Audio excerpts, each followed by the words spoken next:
My name is Officer Pete Walker. I'm the Public Information Officer for the Town of Clarkstown Police Department. First of all, we'd like to thank you for coming out this evening for our presentation. Just a couple of household items. There are 4 fire exits, 2 in the back, 2 in the front, in case of a fire alarm. This evening's forum will be a remark by the Chief of Police, Chief Michael Sullivan, followed by a presentation by Detective Robert McDonald, and then we'll take a question and answer period. I do ask that if you have a question, please raise your hand, ask your question, wait for the response, and then the next person will be able to ask their question. All right, thank you very much.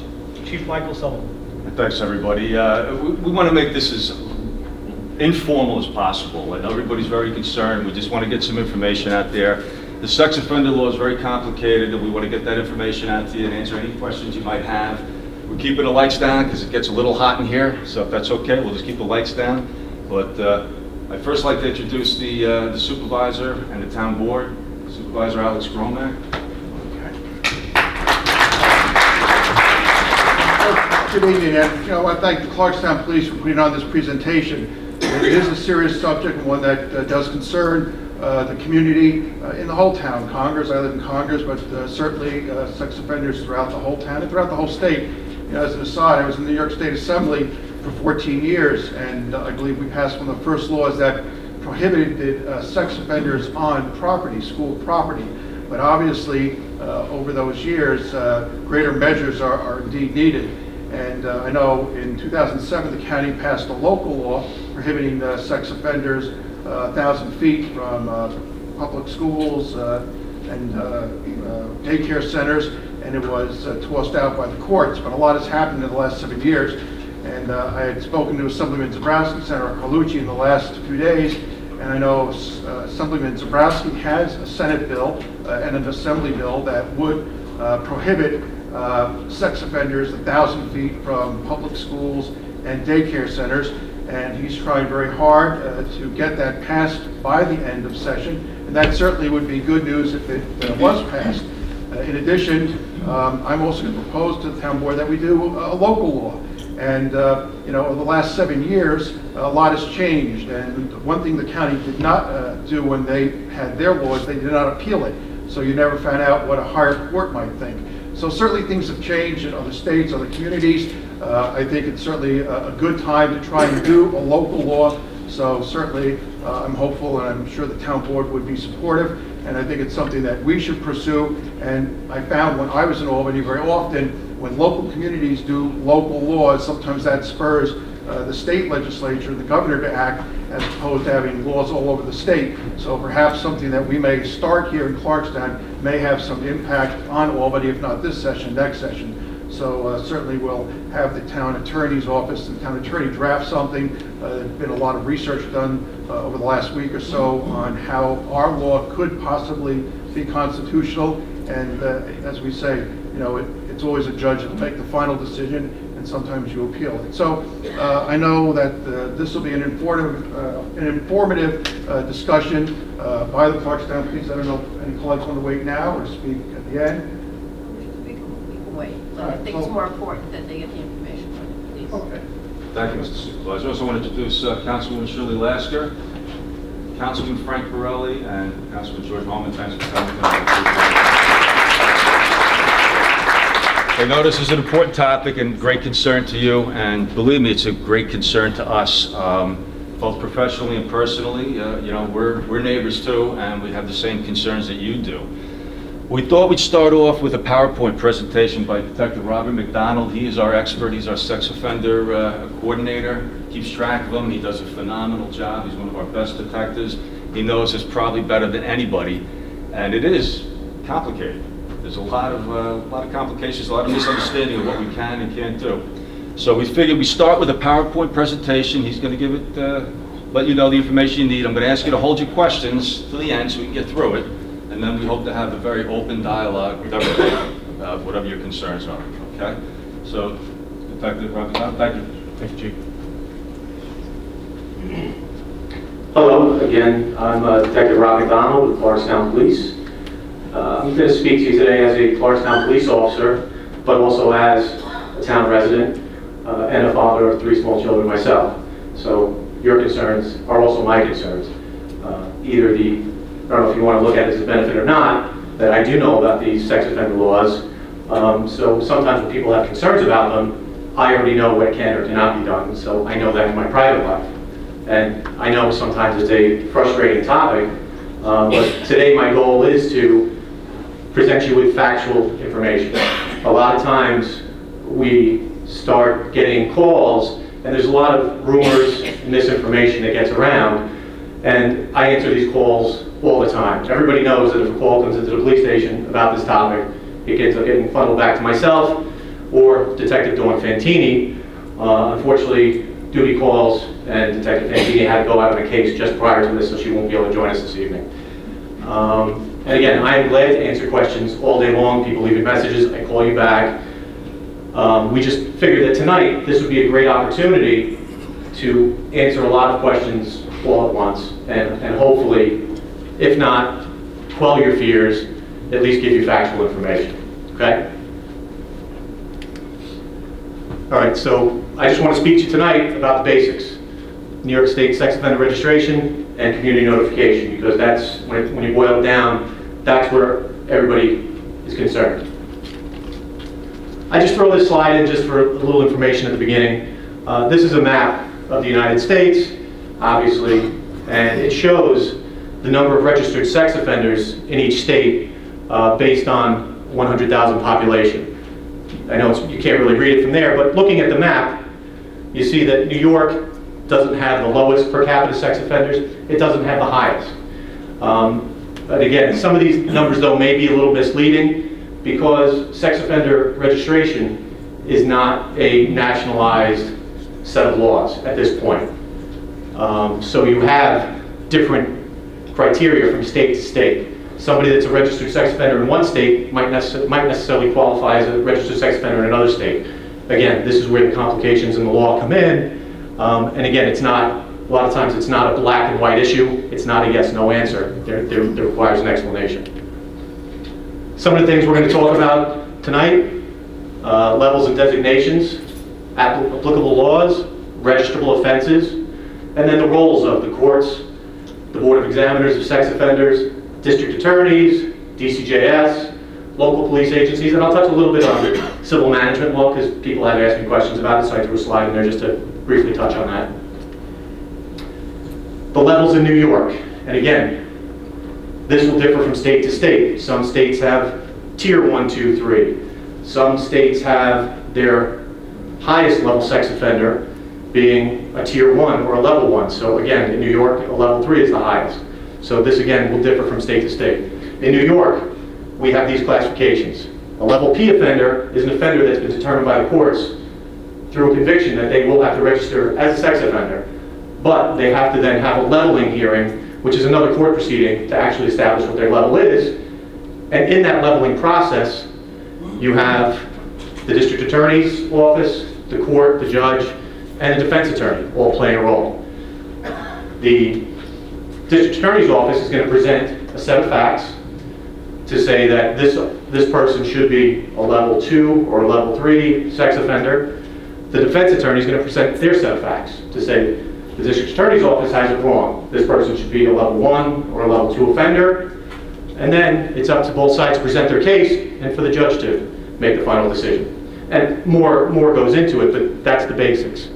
And again, with a level P offender, while they're awaiting their final level, none of that is public information. That cannot be released. We will know about them. The state will inform us that we have a level P offender, but that's for our information. We have to hold on to that until a final determination is made. Level 1 offender in New York is considered a low risk to reoffend. A level 2 offender is considered a moderate risk to reoffend. Level 3, the highest, is considered a high risk to reoffend and a threat to public safety.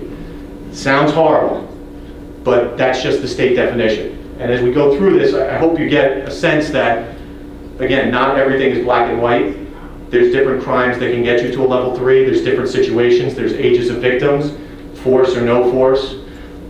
You might have a level 3 offender where there was no force involved in the crime, but it may be due to the age of the victim. So you do have to look at these on a case-by-case basis. All right, there's also designations in New York State that can be added to a sex offender's level. Sexually violent offender basically comes down to there's a list of penal law charges in New York State where if someone is convicted of any of those listed charges, they're automatically deemed a sexually violent offender. And again, just because somebody's deemed a sexually violent offender doesn't necessarily mean that the offense itself was violent. Again, age of victim plays into that, other circumstances of the crime. But if they are convicted of one of these offenses, they're automatically deemed a sexually violent offender. Sexual predator, they have to be convicted. They basically have to be a sexually violent offender and then also have a mental abnormality or personality disorder.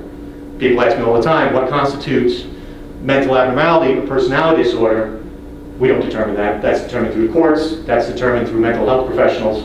If they make a determination that somebody has a mental abnormality or personality disorder and they've been convicted of one of the listed sexually violent offenses, they will also be considered a sexual predator. Predicate sex offender. This is when someone has been deemed a sex offender and then they have a previous conviction. The previous conviction does not have to be a registered registrable sex offense. And I'll get into this a little bit more later when you'll see what happens with this. Somebody could be convicted of, say, public lewdness. Public lewdness is not a registrable sex offense. So if somebody's convicted of public lewdness, they will not have to register as a sex offender. If they get convicted a couple years later of rape first degree, they have to register as a sex offender now. They will now also be considered a predicate sex offender because of the previous conviction for public lewdness, even though public lewdness was not originally a registrable offense. So again, that's just a little bit behind the designations because they aren't always what they appear on face value. Duration of registration, this has changed. When the sex offender laws first went into effect in New York State in 1996, a level 1 offender had to register for 10 years. In 2006, there was sex offenders that were getting ready to come off the registry because they'd been registered for 10 years. During that time, leading up to that, New York State passed new legislation amending the sex offender laws so that level 1 sex offenders would have to register for 20 years, and level 2 and level 3 offenders would have to register for life. Also, a level 1 offender with one of those designations we just talked about, if level 1 has a designation, they also have to register for life. Little caveat in there, little sidebar. Sex offenders, a level 2 sex offender can petition for relief. So, and again, now with this 20-year registration for level 1 offenders, the first offenders that would become eligible for that would be offenders that were placed on the registry in 1996. So they'll first be eligible in 2016. You know, I don't know if the laws will change again before then, but right now they are as they stand. And in 2016, there's some offenders that could come off the registry. Level 2 offender, if they want to petition for relief, they have to go back to their court of conviction, and after 30 years, which won't be till 2026 for some offenders, and they can petition the court and say, I've been a registered level 2 sex offender for 30 years, I haven't been in any other trouble, I played by the rules, and they can petition for relief. If the court hears that petition and agrees with that petition, it's not that they're just automatically taken off the registry. The court will reduce their level from a level 2 to a level 1, and they will say, okay, now that you're a level 1 offender, you've been registered for more than 20 years, you can come off the registry. So again, this hasn't applied to anybody yet because we haven't hit those maximums, the 20-year or the 30-year. Applicable laws. You know, in New York State, a lot of people are familiar with, there's penal law violations, there's the criminal procedure law, there's mental health law. The corrections law in New York State is what governs sex offender registration. So when we look at the corrections law, the sex offender registry in New York State was established in 1996. After that, a number of subsections were put in place to itemize what offenders can do, or what offenders have to do as part of their registration, and what actions can be taken. Okay. Now this is just corrections law violation. We're not talking about offenders who are also on probation or parole, because that's a completely separate issue. So when a sex offender is initially convicted, so at the time of sentence with no incarceration, they have 10 days prior to release from incarceration or at the time of sentence to register as a sex offender. So when this happens, it's done directly in the court. If they're not sentenced to any incarceration, they fill out that paperwork with the court, and it's done immediately. Sub 2, sex offenders are required to annually verify their address with DCJS. That's the state agency. So there's a lot of things that are going on behind the scenes with the state as far as sex offender registration is concerned. There are some things that we as local law enforcement get involved in. A lot of their requirements say they must do this, they must report to the state. So there's things that we can do as local law enforcement to assist in that process, but ultimately they don't have to go through us. They can go to the state directly, and then the state in turn notifies us. So with the annual verification, the sex offenders are not allowed to use P.O. boxes. They have to have a physical mailing address that they reside at. They will mail out an annual verification to that address. The offender has to fill it out, attest to the fact that they still live there, update any information they have on that they need to update on there, and then it's sent back to the state.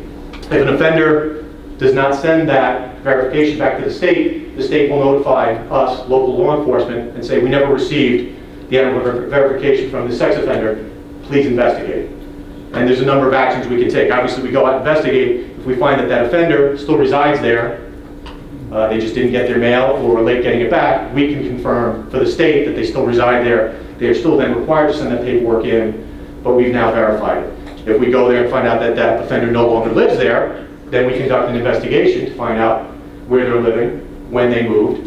And if we find that they have not completed a change of address form within a 10-day period of that move, they've now committed a violation of the corrections law, and it's a chargeable, arrestable offense. So that's how we would then get involved if they don't verify with the state.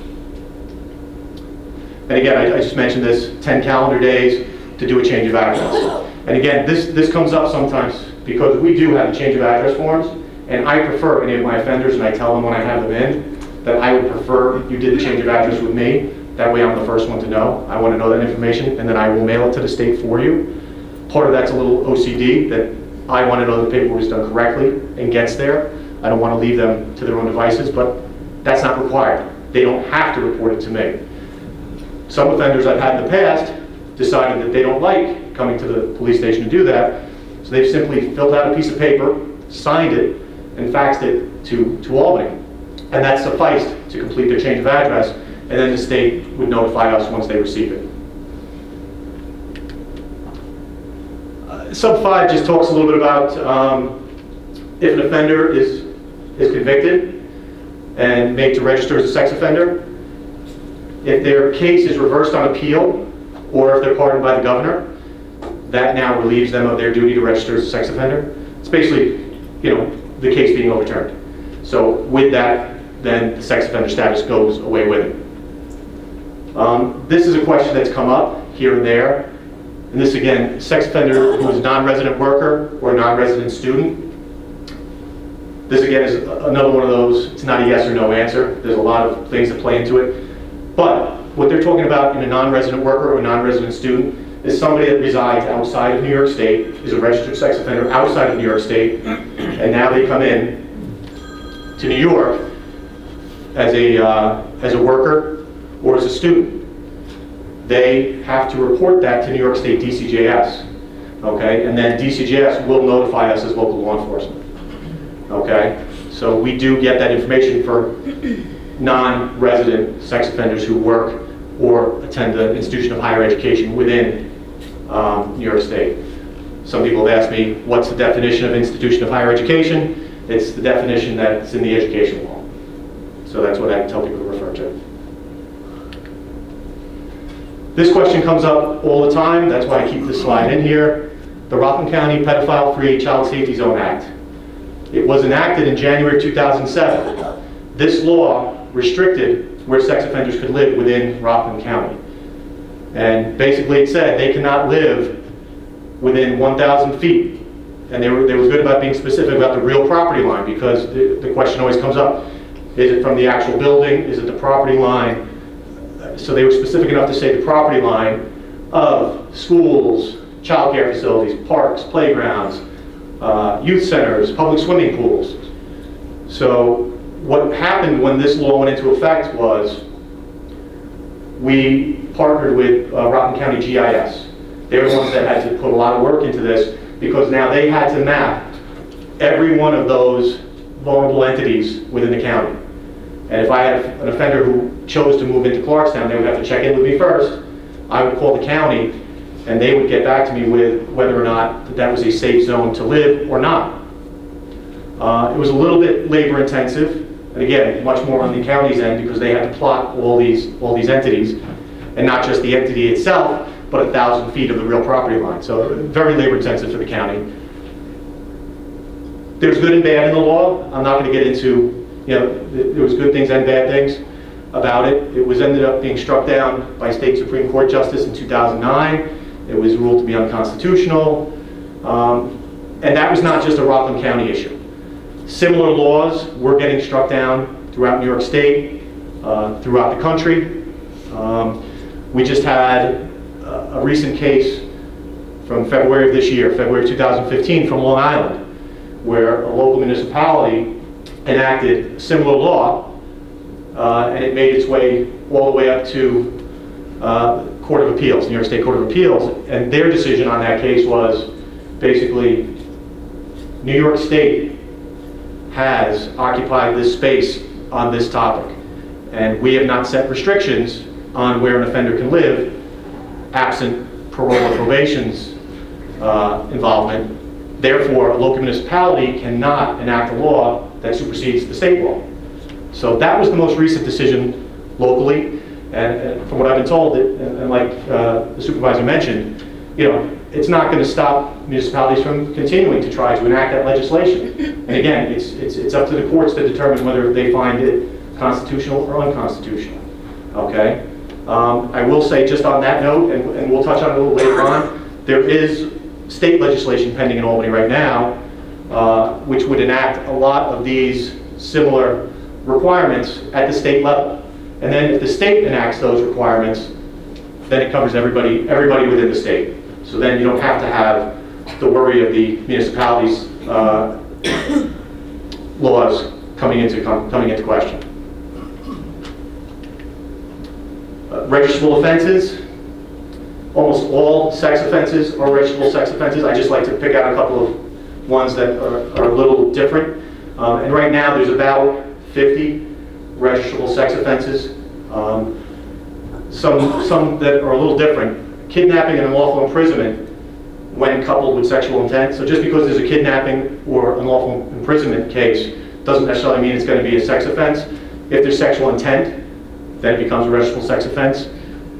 Or, and I had one of these offenders, where the victim is less than 17 years old. We had a case years ago, it was before I was even here, where, we'll just say a person who had a drug history, carjacked 2 young females in town, drove them around, dumped them in the car, did not harm them in any way. There was no sexual component of the crime, but because one of the victims in the car was under 17 years old, he was a registered sex offender. And again, that's just one of those things where you wouldn't think about off the top of your head to say, well, he must have done something horrible. Well, he did do something horrible. He kidnapped somebody, but there was no sexual component to that crime. So again, that's just something that's a little different in the law.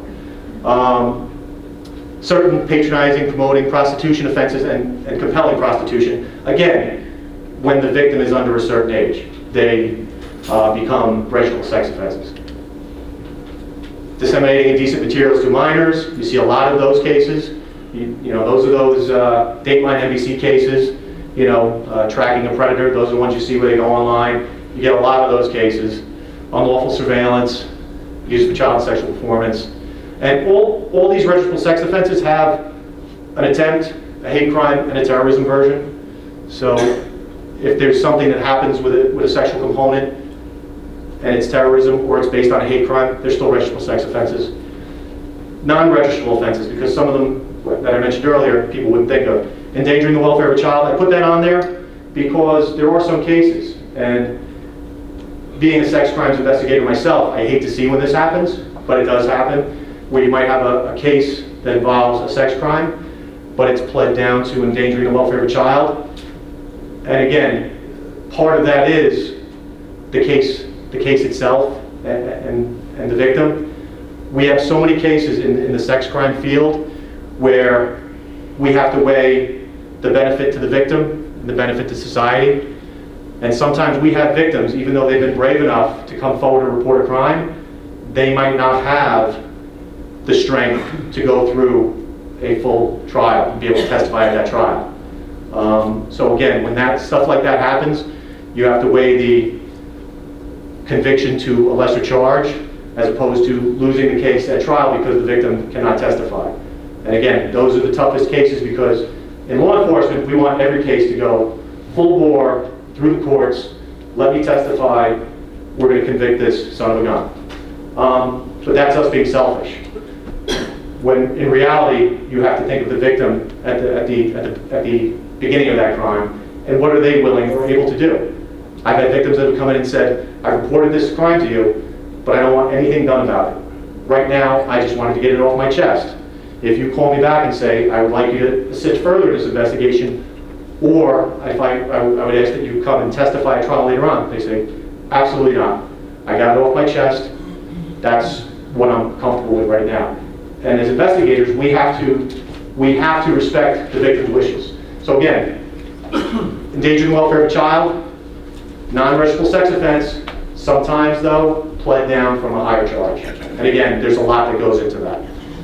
Unlawfully dealing with a child, similar concept.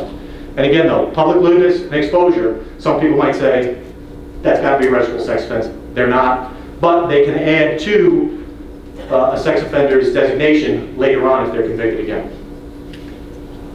A little bit about everybody's roles in sex offender registration. The courts, they register the offender if the offender is sentenced to probation, conditional or unconditional discharge, or fine. That means they're not going to do jail time. Because what happens is if an offender is convicted and doing jail time, they're technically not registered until they're getting ready to be released from prison. So if they're not sentenced to prison, the courts register them immediately upon conviction.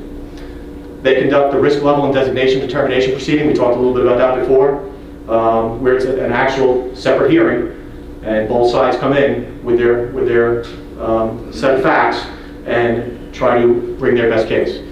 They also hear a petition to modify risk levels. We talked a little bit about that. If somebody wants to appeal their leveling, just like a conviction, they can appeal their conviction, they can appeal their leveling. They can say, I don't believe I should be a level 3. I want to appeal. I think I should be a level 2 or level 1. We're not registered at all. Well, the courts would hear those petitions. They have to go back to the court of conviction of the original crime. The Board of Examiners of Sex Offenders. This is a board that's appointed by the governor. I believe it's 5 or 6 people, all of whom are considered experts in their respective fields. There's usually somebody from mental health, somebody from the legal division, somebody from Department of Corrections. They try to get a wide spectrum of people involved in this board. And what the board does, they provide recommendations to the court regarding risk level and designation when the offender is released from prison. They update recommendations to the court when there's a petition to modify the risk level. And they're the ones now that make the determination on whether or not somebody moving from out of state as a sex offender has to register in New York as a sex offender. I've had a few of these cases. I had an offender who moved up here from North Carolina. He was a registered sex offender in North Carolina, and here comes the difference with states, because every state does it differently. When he moved up here, all his information was sent up to the Board of Examiners. They looked at it and said, okay, this is his crime of conviction. What it equates to in New York is not a registrable offense in New York. So even though we know he was a registered sex offender in North Carolina, he's not a registered sex offender in New York. That's just the way it is. I had another interesting case where someone lived in New York. They had a business in New Jersey. They were arrested for a sex offense in New Jersey. But because they resided in New York was provided that information. New York was going to make them register as a sex offender. Loophole is, that person said, well, if I didn't have to register in New Jersey, I'm moving to New Jersey. So they just moved over the border. They're not a registered sex offender in New Jersey. If they ever came back to New York, they'd have to register as a sex offender. And again, I don't throw this out as good or bad. I'm just trying to give you the information, and that it's not yes, no, it's not black and white. These are the things that we deal with behind the scenes too, and try to make sense of. The district attorney, we talked already a lot about that. They provide recommendations to the court regarding risk level. They prosecute the correction law violations. Again, if somebody doesn't complete a change of address within 10 days, if they fail to respond to their yearly address verification, and again, for sexual predators and level 3 offenders, they have to personally verify their address with local law enforcement every 90 days. So we set up that schedule. Every 90 days, my level 3 sex offenders have to come in, meet with me, reaffirm where they live. And if they don't do that, if they just fail to appear and disregard any notices we send them to make sure they appear, they can be charged under the corrections law. District attorney would prosecute, and they also represent the state petitions to modify risk levels. So if somebody appeals their risk level, our district attorney would get involved and represent the state in that. DCJS, I've mentioned DCJS a lot. That's the central repository, the central agency in New York State that handles all sex offender information. They maintain the sex offender registry.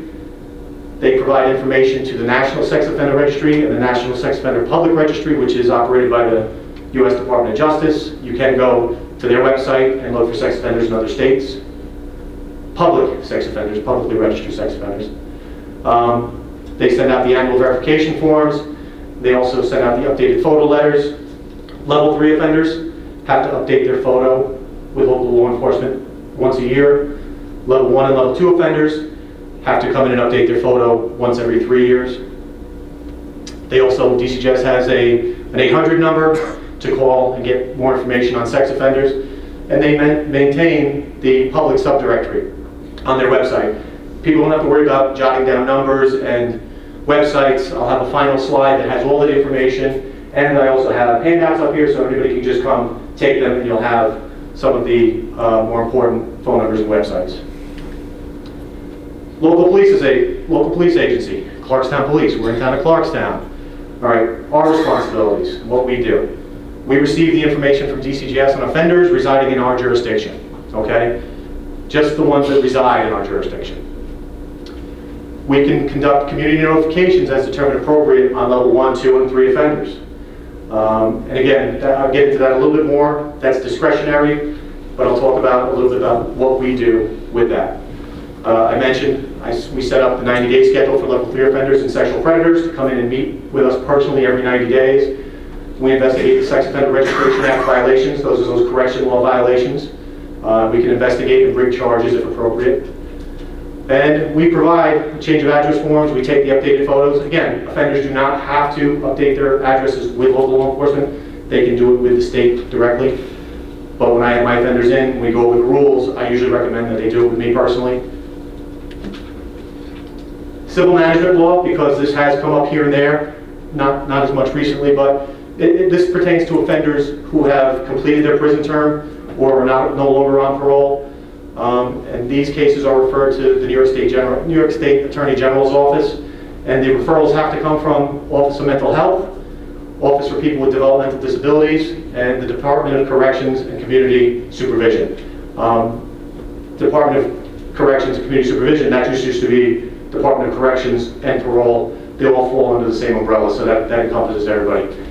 And these laws are to target offenders who have mental abnormality that predisposes them to commit sex offenses or have serious difficulty in controlling their conduct. That's why these are the people that, before they come out of prison or before they finish their term of parole, if the people in these fields feel this person's a problem, and a common way to refer to it is, these people aren't wired right. They're never going to be rehabilitated. They are not fit to live amongst us. And that's where those recommendations will come in. There's not a lot of these cases. And I was looking at documentation. I think the last percentage I saw was about between 2 and 3% of the cases that are referred actually get put on intensive supervision or civil confinement. And there's two aspects of that. Some people think it's just civil confinement where they incarcerate people. There's also intensive supervision, which is basically like, you know, extreme parole. Like they're really going to be monitored. There could be all kinds of restrictions placed on them. So there's two aspects to that, the civil confinement and the intensive supervision. Again, it doesn't come up a lot, but just want to make you aware of it. Now, community notification. This is another big topic. This is part of what we deal with at the local law enforcement agency. The corrections law is not very specific in some areas, yet very specific in other areas. It's discretionary. Basically what the law says is local law enforcement can choose to disseminate information, or they can choose not to. So in Clarkstown, we just decided we're going to follow the state model. Makes it nice and easy. New York State publishes level 2 and level 3 offenders, so we're going to automatically send out notices on level 2 and level 3 offenders. Just keep it nice and simple. Level 1 offenders, the lowest level, I have had one occasion where there was a level 1 offender. We felt, you know, as an agency that this person was a problem and we needed to really get the information on that level 1 offender. We did. That offender was rearrested within 2 weeks and went back to jail. So our feeling about that offender was correct, and he went back to jail. So we didn't have to worry about him after that. So again, the law says discretionary. We choose to just follow the state model and send it out. To whom? This is where we run into some problems. And the state definition is any entity with vulnerable populations related to the nature of the offense committed by such sex offender. There's different ways of looking at it. Different agencies interpret that different ways. I've heard of some people saying, well, you know, a vulnerable entity, this offender, his victim of choice were children under the age of 10. So I've heard of some people saying we can only disseminate this information to households that have children under the age of 10. So that might be this house, not that house, this house, not that house. Again, anytime I have a question, I call Albany. I bother them, say, what's your take on this? What's your take on that? What does the law say? Have there been any court cases related to this?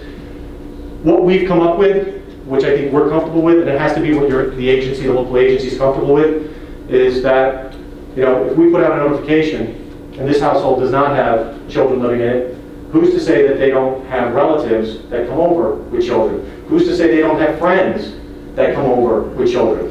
Again, we want to get the information out to a wide population as possible while still remaining within the bounds of the law. Okay? Big one. Media is not a vulnerable population. So many times people tell me, you could get this out to so many more people if you just give it to News Channel 12, if you would just give it to the Journal News, if you just give it to the New City Patch. We can't do that. The media, the courts have ruled, the media is not a vulnerable population. They're not a person that could be harmed. They're an entity. So that takes that off the table. So then we have to find other ways to get that information out. Usually what happens when the information goes out, we're the only ones, law enforcement, we have restrictions on how we can disseminate that information and who we can disseminate it to. Once it goes out to a civic association or a school district, the school district can say, we feel this is a concern, we're going to send it to the news. The school district can do that. The civic association can do that. The private citizen can do that. We can't as law enforcement, because then we get in trouble. So, and vulnerable entities, schools, parks, school bus companies, daycare centers, neighborhood watch groups, civic association, libraries, places of worship. And again, I just discussed this. Once we send it out, there's no restrictions on people re-disseminating that information, getting it out to a broader audience. We are the ones with restrictions. All right, a little bit about the notification by level, because there is different things we're allowed to do by level. Level 1, we are not allowed to put out an exact address if we put one out. If we put out a notification on a level 1 offender, the state won't even release the information at all. If we choose to put it out, we cannot put their address. We can only put a postal zip code. And then it says, if we put out that information, we may include a photo and description and approximate. It's not even saying we have to. Again, the law gets a little vague in places. But then it does say, if we put out information on a level 2 or a level 3 offender, we must include a photo and a description. So those are things we must do. And then it says again, we may include an exact address. We do because the state puts it out and the law says we can do it. So we put out an exact address on level 2 and level 3. This is just an example of a form for sex offenders we would get from the state. The state would send it to us and it would spell out, it would check off, it's hard to read, but you know, level 3, level 2, level 1, level P, and this one's checked off level 2, and this is an older form where it says that we're not allowed to release the exact address of that offender as a level 2, but the people could go to the state website and get the exact address, so of course we would get angry phone calls, why are you holding back information? And at the time, we'd have to tell them, that's just the law, we'll get in trouble. They did correct that, thankfully, so that's not an issue anymore. We're allowed to put out the exact address on level 2. All right, now, Clarkstown Police Department community notification. We're always looking for better ways to do this. I know I've had sit-downs with Captain Ovchinnikov in the past about what can we do to do a better job getting the information out. So we're always open to new ideas, as long as it's within the scope of the law as it applies to us. So hopefully we're doing a good job with it. We're always open to new suggestions. I'm always offering to somebody, if you're not on my email list and you want to be, get in touch with me and I'll add you, whether it's a daycare or a nursery school, private schools. If I find a new private school, parochial school, I'll tell them, can you send me your information? I'd like to include you. But then again, it's up to them to say yes or no. I did have an association one time. I sent a notice out to them, and they got back to me and said, I appreciate that you sent that to us, but please don't send that kind of information to us anymore. It upsets us. I said, okay, I took them off my list. So again, I'm not going to flood people with information that don't want it. We're going to try to get it out to the broadest audience though.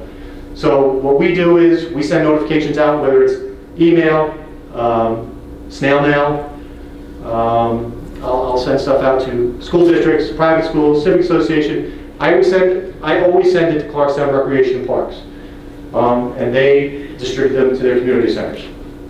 The Ready Clarkstown alerts, that's a new tool for us. I like that tool.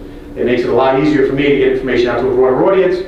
What we've chosen because of our population density is when we send out an alert, we send it out to a 1,500-foot radius of the offender's address. We found that, you know, if we were a more rural population, we'd probably expand that. If we were more city-like, we'd probably, you know, narrow it down a little bit. But right now we're finding that that's a good radius for us, and as long as we're consistent. So each time we do it, we follow the same criteria. Residents through Ready Clarkstown can sign up for alerts. So when we do an alert, we're going to basically do a reverse 911 to you. But if you go to the Town of Clarkstown website and go to Ready Clarkstown and sign up for alerts, you can have it sent to your cell phone, you can have it sent to your email, you can have it texted to you, any number of ways. So again, we're finding that not as many people nowadays have a traditional landline. People living off cell phones. So if you want additional ways for us to get in touch with you, you can sign up for those alerts.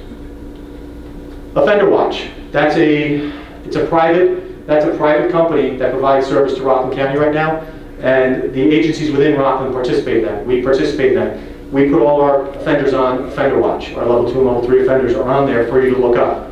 It's a great tool for law enforcement because it's a great investigative tool. It gives us a lot more powers to search offenders, search MOs, search descriptions, search vehicles. So it's a great tool for us. And also you can sign up for alerts. So you can say, anytime an offender moves into this radius, this zip code, this area, I want to be notified. So, and we in Clarkstown, we're the ones that control what information goes on the county website from our jurisdiction. We can't vouch for other jurisdictions, but we know the information we're putting on there from us is up to date and it's accurate. So you can also sign up for alerts through there. Social media, this has come up recently. Clarkstown has a Facebook page now. The question came up, can we put it on Facebook? I didn't know. I called Albany, had them weigh in on it, found out that there are departments in New York State doing it. The legal eagles in Albany, they looked into it, just said they had similar concerns as to the news media. They're saying basically, somebody can get alerts about sex offenders from your Facebook page, but what if there's somebody that lives in California and likes your page? How do we say that they're a vulnerable entity? So again, right now, we don't do notifications through Facebook, through social media, through Twitter, but we will put reminders on there that anybody looking for information on sex offenders, please go to our website, please go to Offender Watch, please go to the state website. So that's what we're doing with our social media right now. This is an example of a level 3 offender that I put out recently. This is the public information that I put out. And again, I create this poster. I will email it to an organization. I will make a copy of it and put it in an envelope and mail it to an organization. I've had people call up individually and say, I heard about this offender. I would like a copy of that poster. I'll mail it to them or email it to them also. What I do though is I keep track of any place or any person that I disseminate this information. So if there's ever a concern down the road about are we disseminating outside that vulnerable population, I have documentation as to I sent it here, I sent it here, I sent it to this person because they called up and personally requested it. I'm not going to deny a request for information. And there's a little blurb at the bottom there. We're going to get to that. There's about using that information incorrectly. We're going to get to that. This is just a screenshot of the Offender Watch page. Another one of our more recent offenders, a level 2 offender. You can find that information. Go to our website, click on sex, go to the police department page, click on sex offenders. You'll go there, you'll be able to search for offenders in your area. This is what I put on any correspondence I sent out about sex offenders. Anyone who uses this information to injure, harass, or commit a criminal act against any person may be subject to criminal prosecution. And it's true. Sometimes, and it's understandable, we put this information out, a little bit of a mob mentality might kick in, you know, pitchforks, torches. We understand your concerns, but we don't want anybody in the community getting arrested because they're upset about a sex offender. That doesn't help anybody. Okay? That's why we put that in there. Sex offenders have rights. Okay? And again, I'm giving you factual information. You may not like all the information I'm giving you, but it's the truth, it's factual information. So there is actually a penal law violation for disseminating a false registered sex offender notice. That's more along the lines of, I've got a beef with this person, I'm going to ruin their life, I'm going to put out this notice saying that they're a sex offender, and that's a misdemeanor crime in New York State. Harassment. Harassment second degree in New York State. Very common charge. People get charged with that all the time. It's a violation. It plays into this. If you look at what the harassment statute says, with intent to harass, annoy, or alarm another person, you subject them to physical contact. You threaten to subject them to physical contact. You follow a person in or about a public place. You engage in a course of conduct or acts which alarm or seriously annoy, which have no legitimate purpose.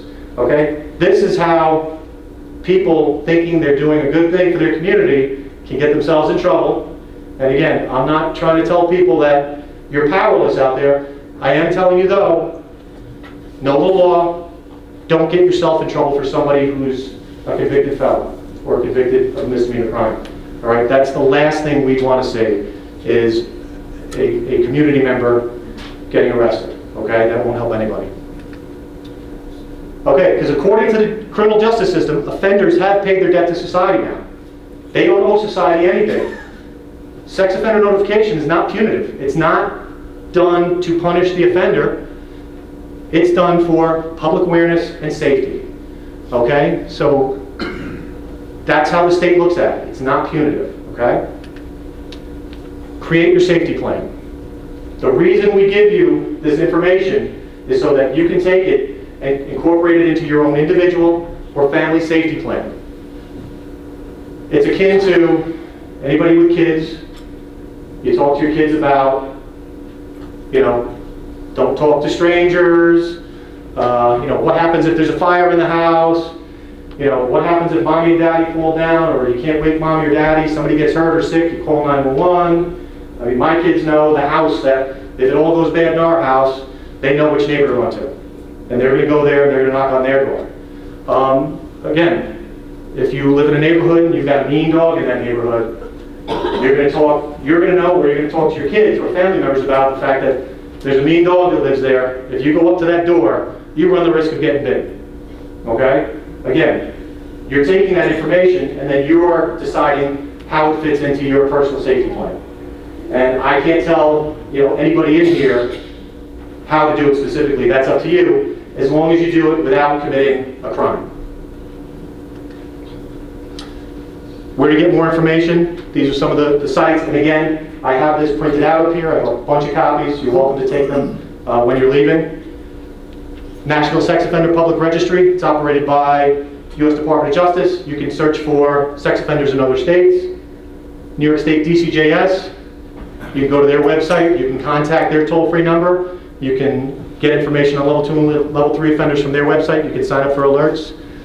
Town of Clarkstown Police Department. You contact us in the Juvenile Aid Bureau. We'll do the best that we can to answer your questions. If we don't know the answer, we'll refer you to where you can get that answer, or we'll try to find out for you. Okay? We do welcome the questions. We don't want misinformation floating around. Again, go to the website, click on the Sex Offenders tab, search for sex offenders in your area. One of my favorite websites, National Center for Missing and Exploited Children, NCMEC for short. This is the organization that John Walsh from America's Most Wanted helped form. He's an amazing advocate for children and for the fight to keep children safe. Great advocate. That website, great information on it. I go to it all the time. It has information on keeping your children safe. It's got information for teachers, law enforcement, parents. It's got seasonal safety concerns, pool safety, Halloween safety, internet safety, talking to your kids. Even the state website has a section where you can go there to get more information on how to talk to your children about safety concerns. Okay, so those are the resources. You can get a copy of that before you leave. Feel free to take it.